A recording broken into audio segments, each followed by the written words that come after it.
So, hello mga babae. Welcome to my mini vlog. So, ngayon magsasapatos muna tayo para sa activity natin mamaya sa labas. So, syempre kailangan natin ayusin na mabuti ang ating mahiwagang sapatos para mamaya ay kapit na kapit. Ganon.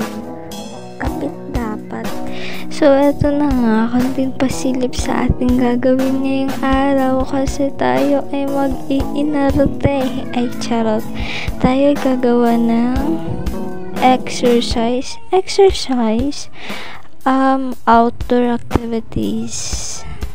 So, magpapakilala muna pala ako. Siyempre, I'm Grace. I'll go with my cousin.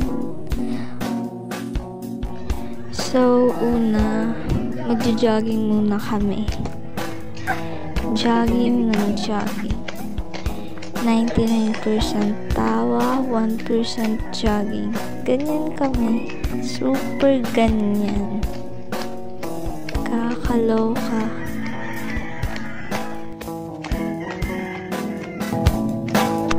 At napagod na nga sa sapatos. Ayan, chinelas for the go.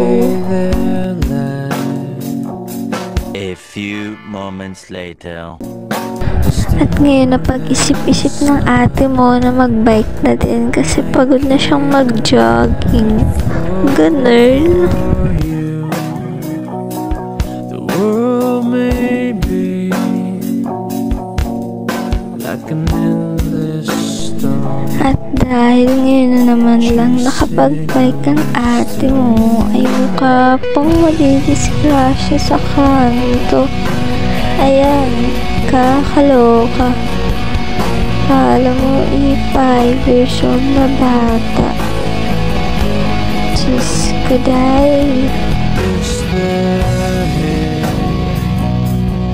in your heart?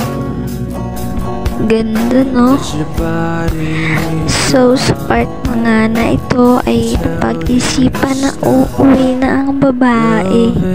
Kasi masyado nang napalayo sa bahay nila. Ganun. So, bye-bye.